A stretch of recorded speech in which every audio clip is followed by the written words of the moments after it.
right, everybody. This is Scott Golden. I'm joined by Megan Hall. We are with Today in Pickleball. And Megan, I feel like we could talk about a bunch of different things right now that are happening in pickleball. But what we're going to try to focus on, guys, for tonight's session is Major League Pickleball and the updates and all the new things unfolding. I feel like we're part of some like crazy time right now in America where this sport is just absolutely exploding. And it seems like every week we have something new coming out. Would you agree that this is like a very special time right now for pickleball? I think it's crazy. I think there's so many celebrities, so many athletes getting involved that are just promoting the sport so much that it's just kind of helping us put this amazing sport on the map. I know you've been playing for 6 years. I've been playing for just over 3 years. So we've kind of known what the sport has done for us and how fun and accessible it is to play. And now many people are joining in, many of the wealthiest people in the world or in the country, as well as the most athletic people in the country. So pretty cool. Yeah, and actually there's a clip that we're going to show a little bit of our good friend and senior pro pickleball player Brian Levine. He was on Bloomberg TV this morning talking about the growth of pickleball and what Major League Pickleball is doing. He's the interim CEO for Major League Pickleball.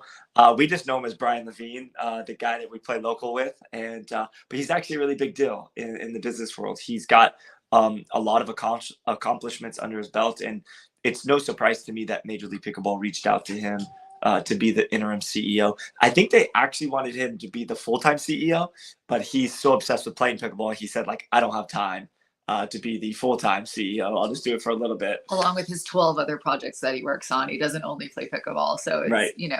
But I feel like he built his schedule around pickleball.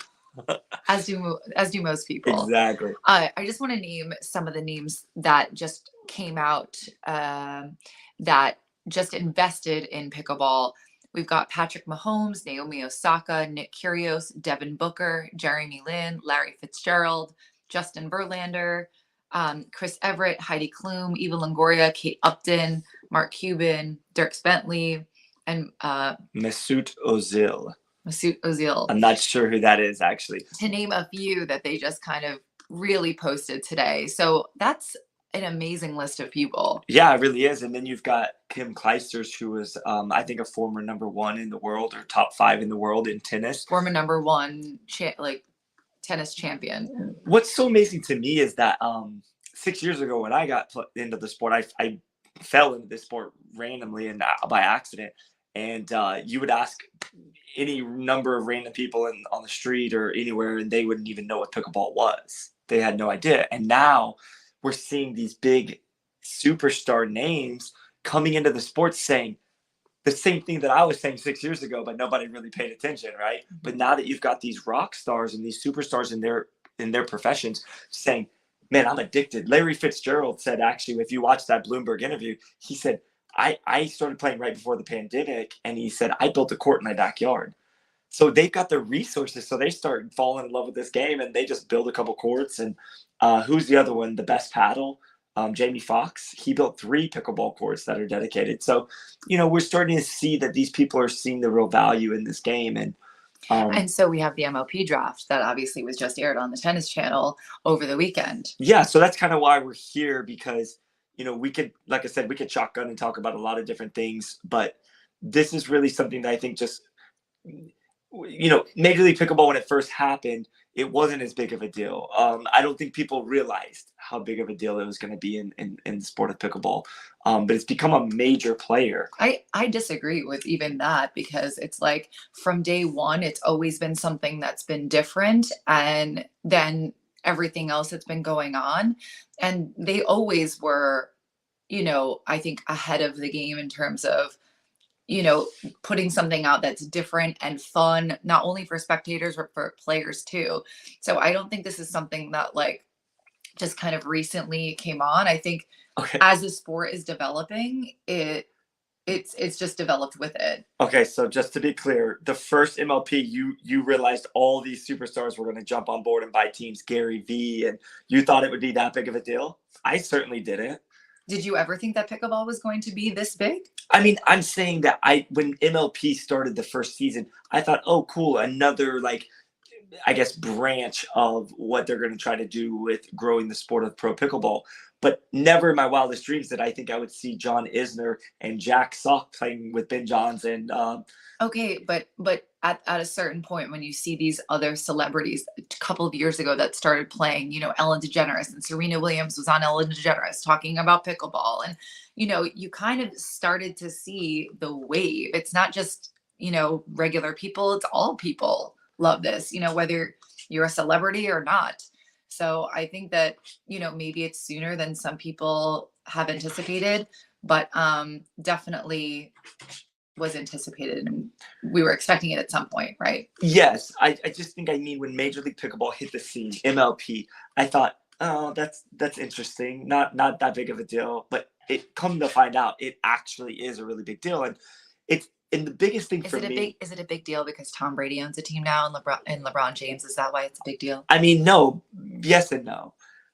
My thing is everybody's got different motivations. For me, it's like I want the sport to blow up so big that when I tell my buddies or my friends about pickleball, that they're like, "Oh yeah, I know what that is," and I see that it, whenever I talk to somebody and they just have no idea what pickleball is, it's kind of like disheartening a little. It's like, oh, But aren't you used to that? You've been playing for 6 years. We're getting off topic. MLP draft.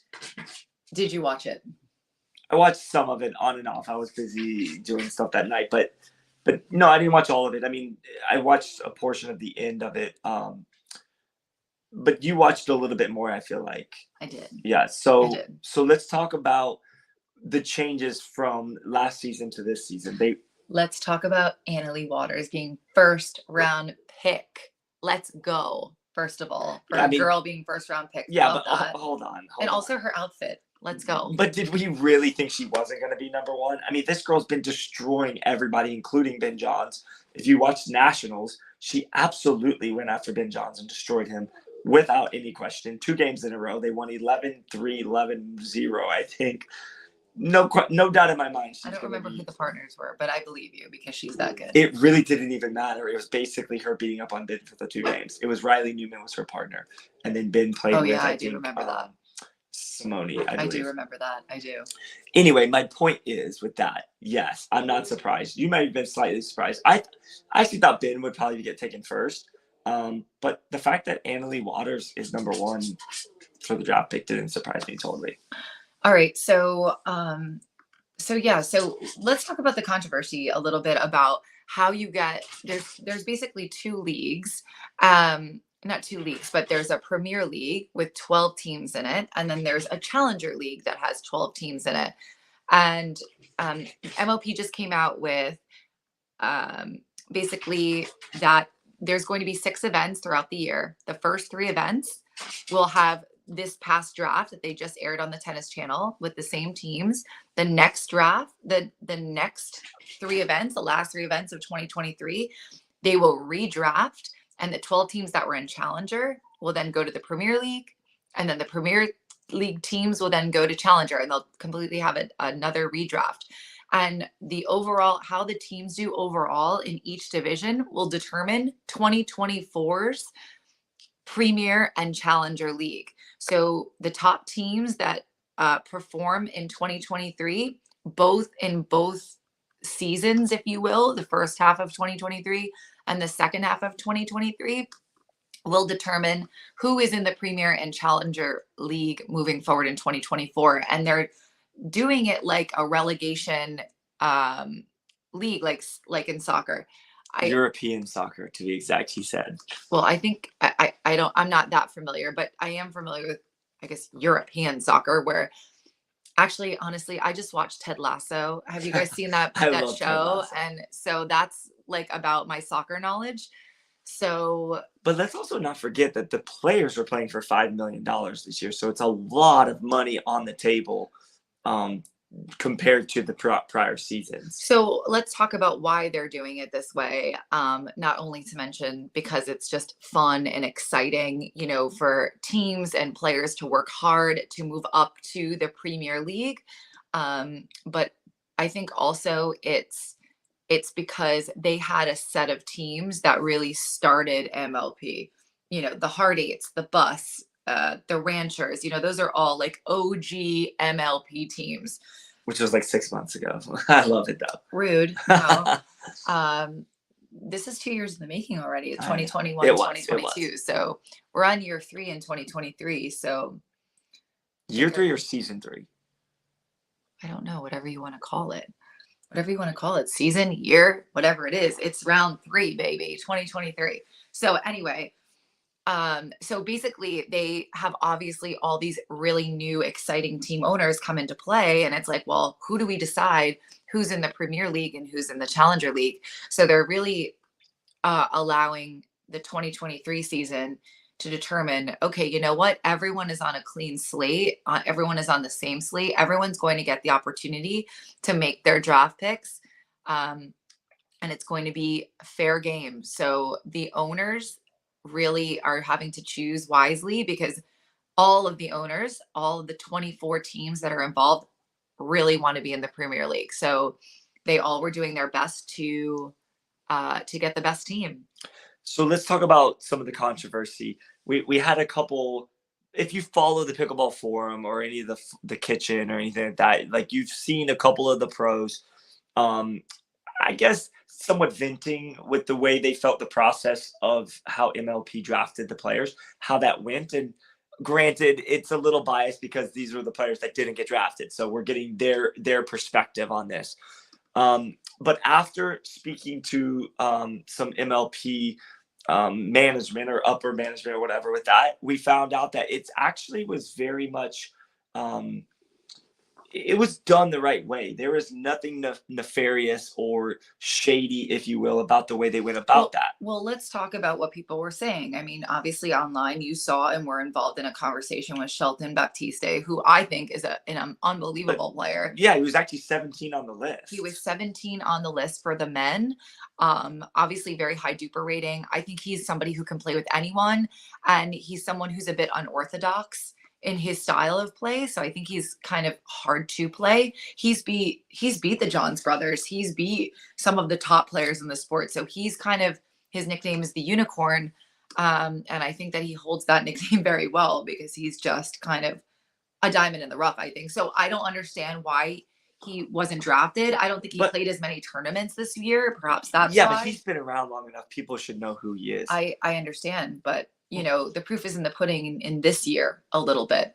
Yeah, but also Eden Lika was number 1 at the top of the challenger list for the men. It's a separate issue. And did not, no, but he didn't get drafted. It's a separate issue to me. Shelton, wait, hold on. How is that a separate issue? I'll explain. Shelton was 17 on the list, and Shelton, I think, is a great mixed player, is a great men's doubles player. And does he play singles? I don't know. I don't think he does. I don't know. Okay, not competitively at the pro level.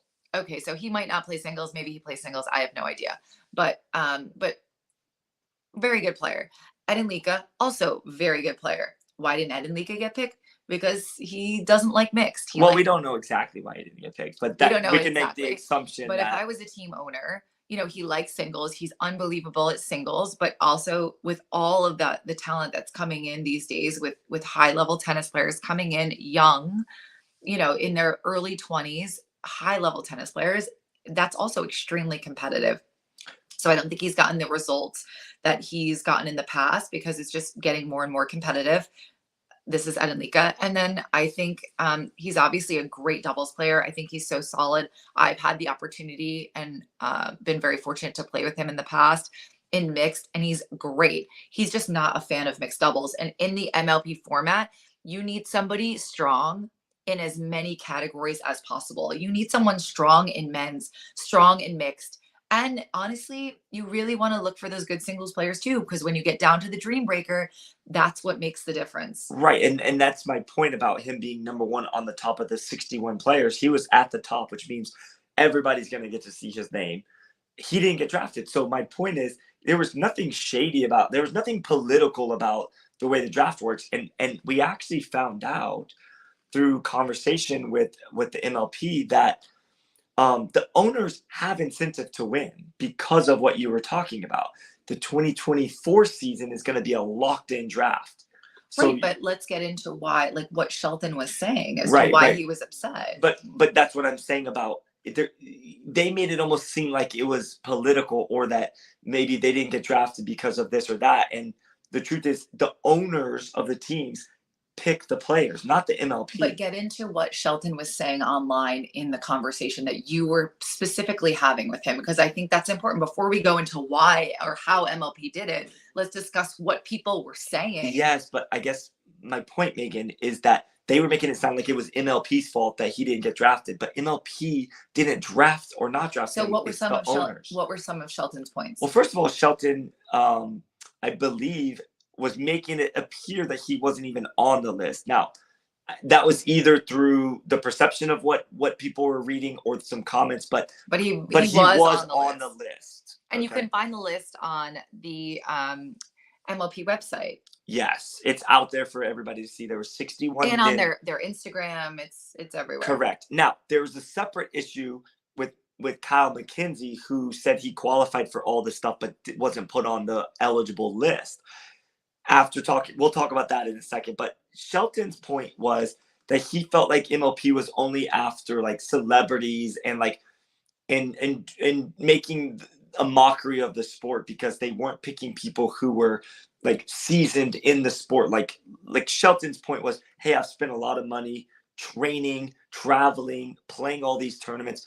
He felt like there should be a minimum requirement to be on that list, right? Of playing. Like, so I think his point was like, Shelton had said, there should be people who have been playing on the tour for a minimum of 1 year. Because I think he said like minimum of 30 tournaments. Because we saw, so the Premier League did their draft, and then the Challenger League just did their draft.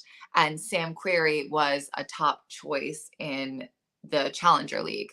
So Sam Querrey hasn't played a professional match for pickleball at all, ever. So I think that there was some upset about that, because I do understand where Shelton was coming from slightly, because, as someone who's been in the sport, who's traveled the country, who's spent my own money, and I'm sure he spent his own money and all of that, and supported the sport up until this point.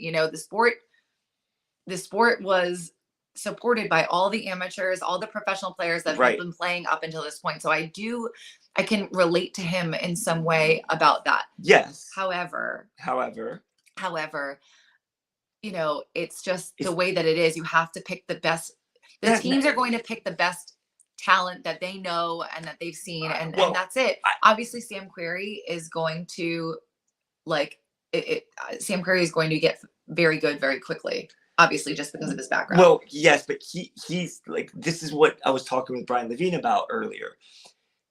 That the DC team that picked him first overall in the Challenger, not the Premier League. Yes, he did not even get picked on the Premier League.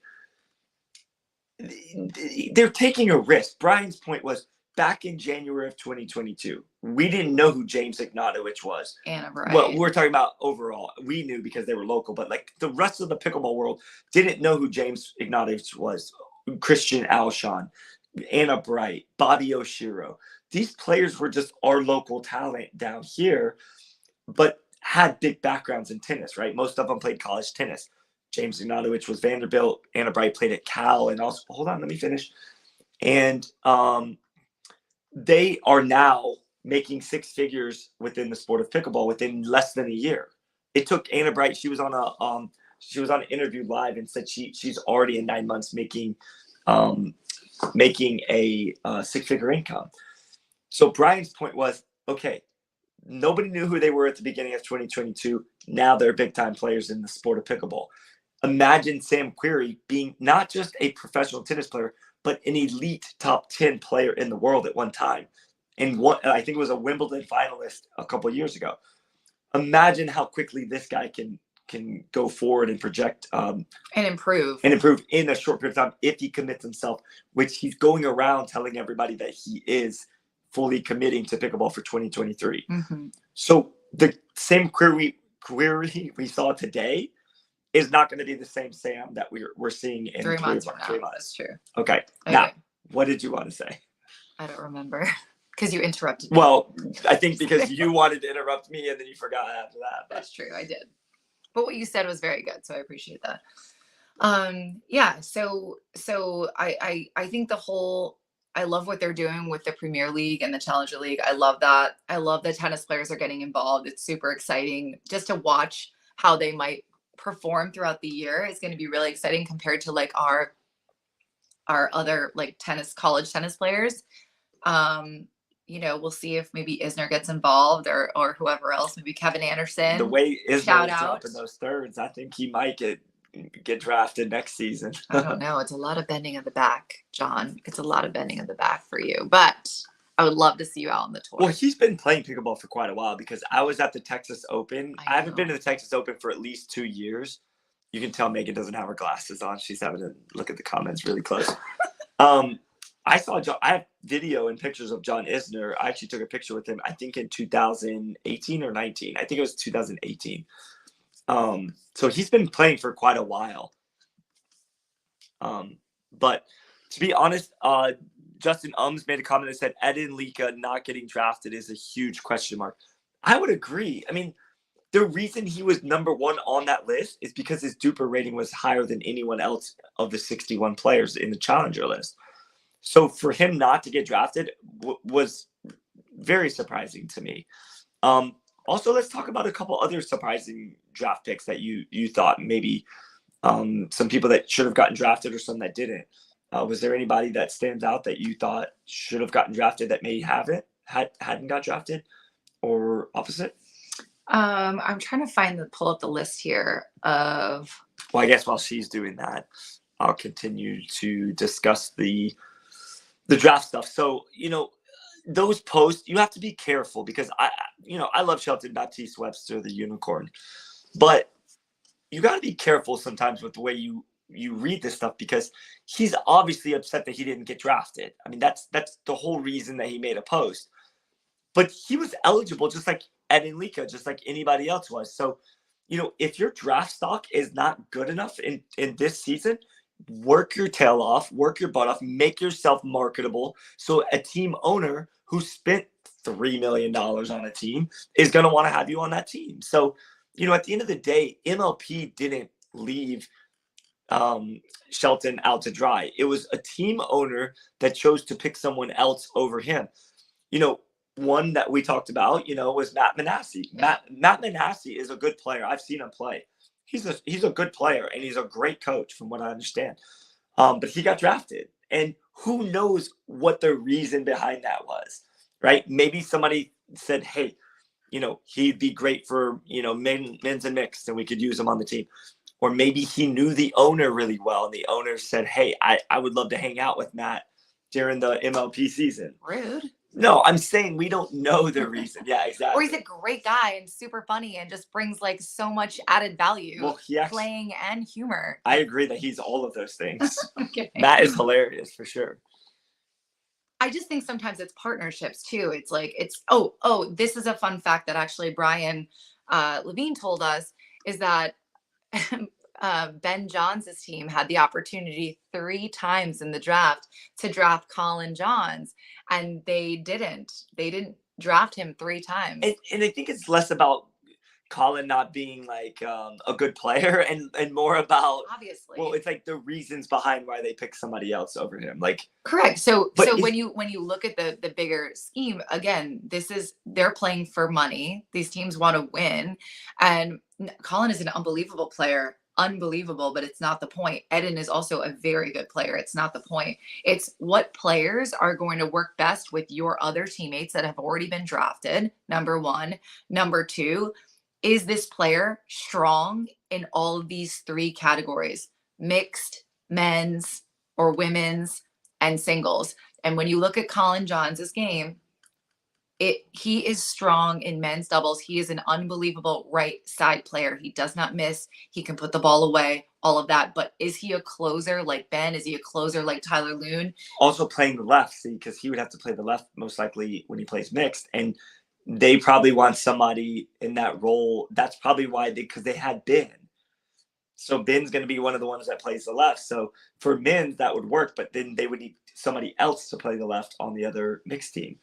So probably it didn't make sense for them to have Colin. Well, it made perfect sense for them to have Tyler, because not only can Ben have his side, Tyler can also have his side. Correct. Tyler's a lefty, so that is like a ridiculous men's team there, I think. Oh, also one other thing that Brian let me know, and I don't know if you even heard this, but when these team owners, they did a lot of research. Brian said that these team owners did a lot of research going in, but truthfully, they don't know all the players. And if you don't know all the players, you need somebody that can give you a little bit of insight when you're going to draft. Brian said after the team owners made the first pick of their team, so like, for example, if Megan was the first pick of DC Warriors, okay, they would bring Megan into the war room where the discussions are going on, and Megan could give real good live insight to the team owner for their next 2, 3, and 4 picks. So that I thought was very, very interesting and also very cool, because the owners don't know all these players, but if Megan knows the differences and the nuances of these little these players and how they mesh together and match up, and their preferences, oh, I've played with this player before, they're available, oh, let's get them, they're still on the table, right? And are they a good singles player? Are they good in mixed? What are their other qualities? Mark Semmerman wrote a lengthy comment. There are many categories to the draft. It does not just include skill level, marketability, being a positive teammate, versatility. I agree with Scott. MLP does not control who gets drafted. That is up to team owners or whoever they enlist to do that job. Yeah, it's mostly the team owners, but they get the insight, like I said, of the players. But I just think it's interesting that if I put my name in the hat to get drafted, but I've played very few tournaments, I haven't medaled, and I really haven't focused on that, I can't really have the expectation that I'm going to get drafted. So if you're watching this, or you watch this later and you're an up and coming pro and you want to get drafted, you need to be, like Mark Stemmerman said, marketable. You need to be a team player. You need to be somebody who's making waves. Christian Alshon got drafted to the Challenger League. And that, to me, I'm sorry, but that was surprising, because he has not played that very much at all. Well, doubles. He hasn't played much pickleball at all. He's had major success in singles for me, in a very short amount of time. But right, but doubles, it's a team event, so it's not just about him winning, right? I agree. He plays 4 points out of the singles. I agree. My point is, he did a great job marketing himself lately. So he's kind of a hot commodity. Everybody's like, oh, this D1 tennis player that was number one at the school gave up tennis, is going full-time pickleball, and he hyped himself up. He did a great job. Whether he's actually a good doubles or mixed doubles partner is yet to be seen. He's proven it in singles. Do we remember what team he's on? That's a great question. I remember that we thought that he might be on a weaker challenger team. I remember we did think possibly, but you never know. Yeah, we thought, let's see. Dottie Zerb said that's why lefties are the best. I agree. Find me a lefty, Dottie. Find me a lefty. Let's team up. Yeah, so I guess at the end of the day, what we really wanted to try to do is bring some clarity to the MLP draft and like how they kind of went through that process. By the way, everybody should be extremely empathetic to them. They only had about 3 weeks to put all this together. So the fact that they were able to do what they did in 3 weeks, very limited time frame, I think is super impressive. I also just want to say that, like Scott mentioned, that we know Brian Levine, who's now the interim CEO of MLP. I have a lot of respect for him, and I'm happy to see. I know he has a genuine love and interest for the sport now and where it goes in the future. And I know he's really in it for the sport in the long haul. So I think that it's really great for all of us that he is involved to this capacity, and he can really be thanked for MLP and PPA combining and trying to get on the same page with a rating system, with a ranking system, with Well, also just the Challenger League. with scoring, with MOP, with all of it, instead of competing against one another. And obviously, I know in the past that he's also helped APP. He's just for the sport. So I'm really happy that he's the one that's involved and pushing the sport to new heights, or helping push the sport to new heights, being involved with Major League Pickleball. And he's also a now heck of a player too. He's a very good player. You got to respect his play too. For sure. You know what else I want to talk about? What else do you want to talk about, Megan? Sorry to interrupt. You always do. I want to talk about Annalie Waters, basically saying that she's not a fan of rally scoring. Oh, I did see that. Actually, I'm glad you brought that up because we didn't have a chance to really talk about it before. But I did see a post where PPA actually posted that after the Bubbly Championships, saying that she said she wasn't a fan of the rally scoring. Right. Well, she like slyly put out like a tweet, I think. She was like, hey, who likes rally scoring, or who likes the regular scoring? Like, what are your thoughts? And she wasn't exactly like saying how she felt. She wanted to get like a feel for what other people were feeling. But she was in an encore interview about a month and a half ago after one of the many gold medals that she has won. And she basically flat out said that she was not a fan of rally scoring.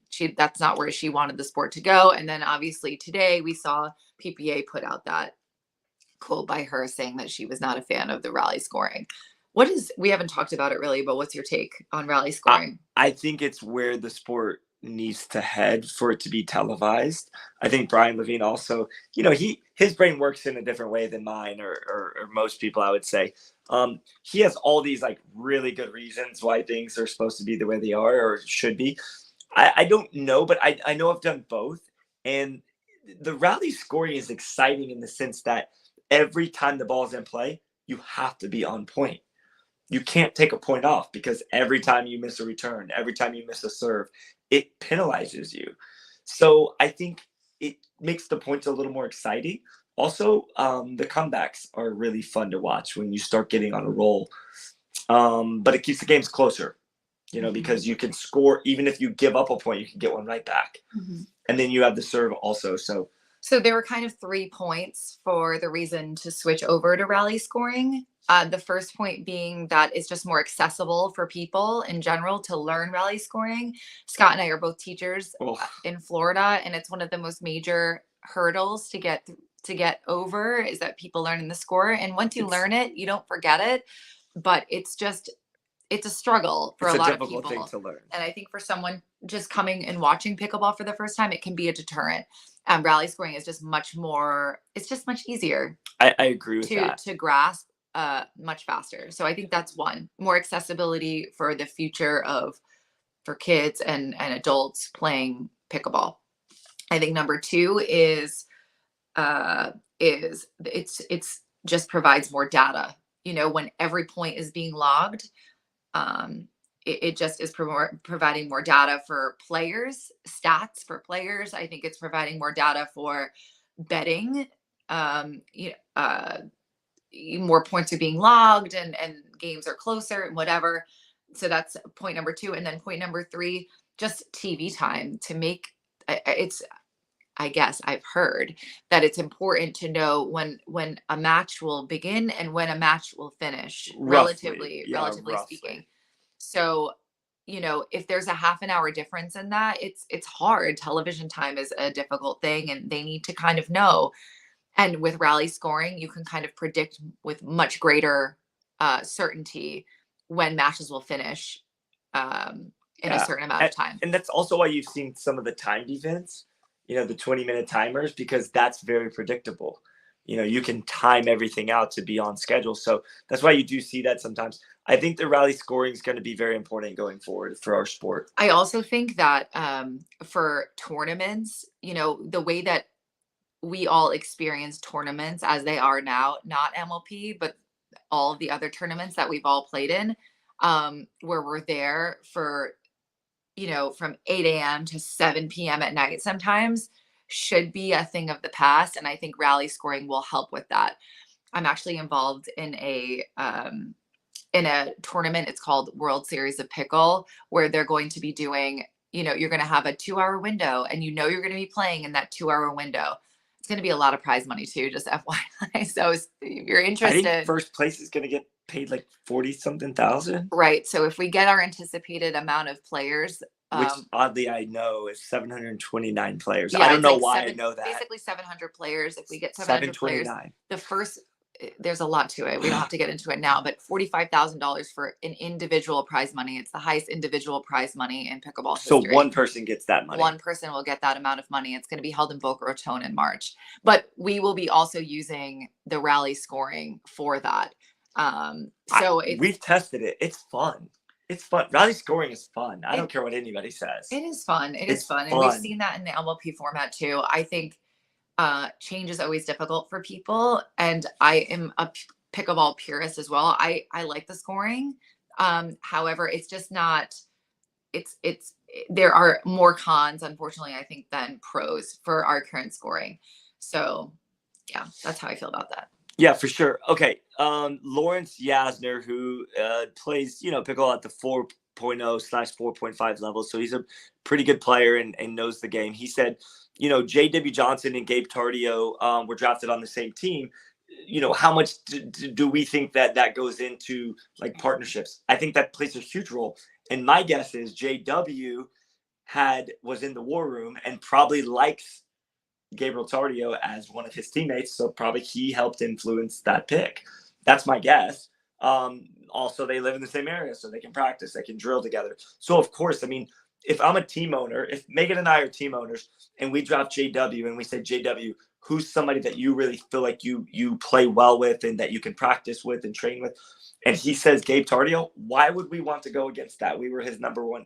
We picked him number one, and we need to trust him to give us that insight. And I think in this past year, that first round draft pick, or like your team, like franchisee, like your top player, wasn't taken into consideration too much last year. I think they had captains and different people being involved. And so I think it's really nice that this year they changed that and really got the first round draft picks more involved. I think that was a really good choice. Yeah, because I think Brian realized with 24 teams, you're going to have some owners that don't really know anything about the players.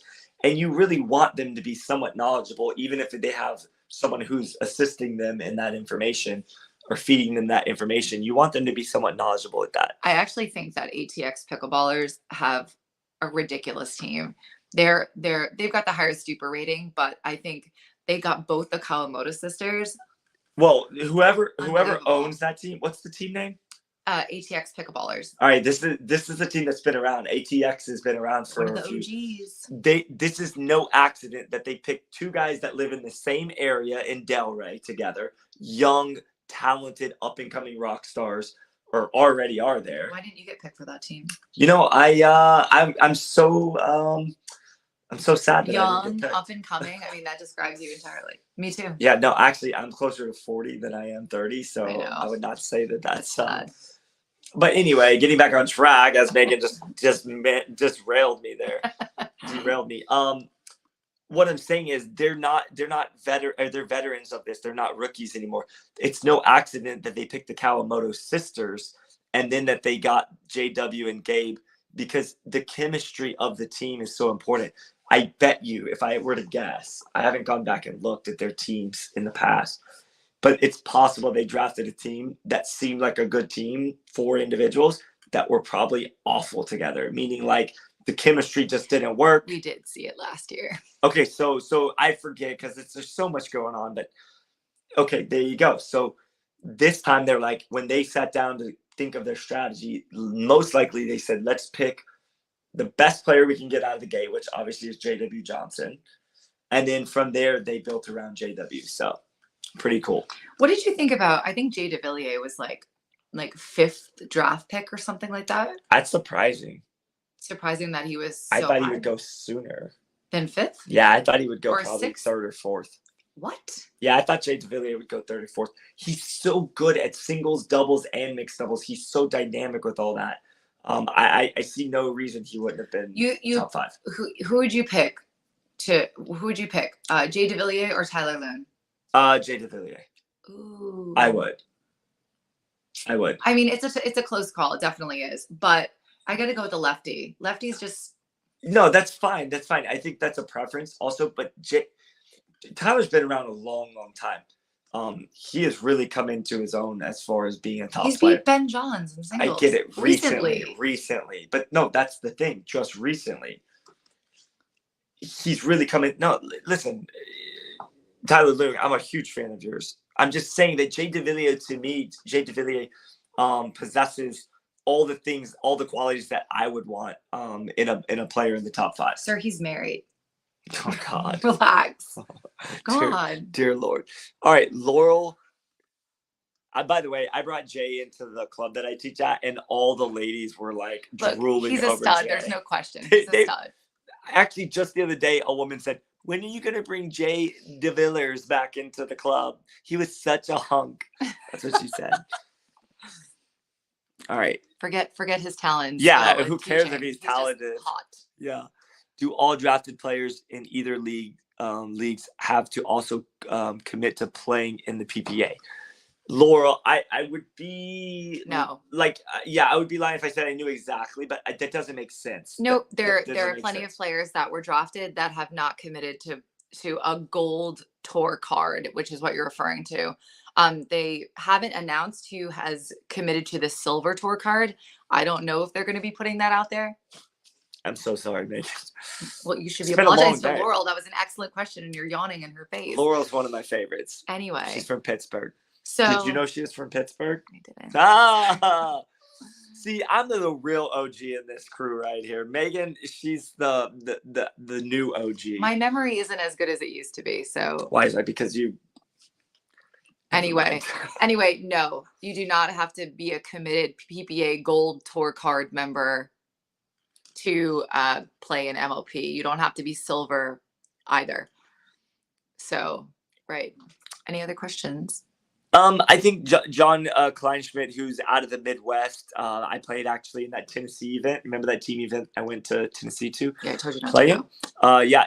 She told me not to go, but because I'm committed to my guys, I went. But John said he thinks rally scoring is great for the team events only. I don't want to see it for other tourneys. So from a traditional tournament standpoint, I can see that, and I don't think it's going to go to rally for that. I can't. I'd like to know why John feels that way, because I actually think that your overall tournament experience will be better with rally scoring. I think that you would find that. Yeah, maybe, but I think what I'm referring to more is about the TV. Like, we're talking about the pro level, right? The amateurs are probably always going to want the regular scoring. Amateurs are probably going to want to stick with that. Amateurs like what pros do. You know what people ask me in lessons, like, what do the pros do? Like, how do they? What does Jay DeVilliers They don't do? say like, what are the amateurs doing? Like, we want to do what the amateurs are doing. No, they want to do what the right way, and what everyone else is doing. So it's only going to be a matter of time before it changes over completely. It'll take some time. Yep, Megan, but you got to think the main reason they're doing rally scoring is for the TV time. They're projecting this going big time on national television. There are 3 reasons. I've already stated them. One of them is for the greater of the game in the long term, an easier, better understanding for the majority and mass of people that will be joining the sport in the next 5 to 10 years. I mean, fine. I love rally scoring. You're not actually convincing me of anything. I'm already convinced because we tested it. You were taking John's side a little bit there. No. I was just saying that I can see how in regular tournaments people would want to keep the regular scoring instead of rally. But that's because you have. I think that again they're just testing out waterfall tournaments, deeper waterfall tournaments, but. Which, by the way, we'll talk about that in a second because that actually comes from tennis. That format, and I had no idea because I didn't come from tennis, and I played in one the other day.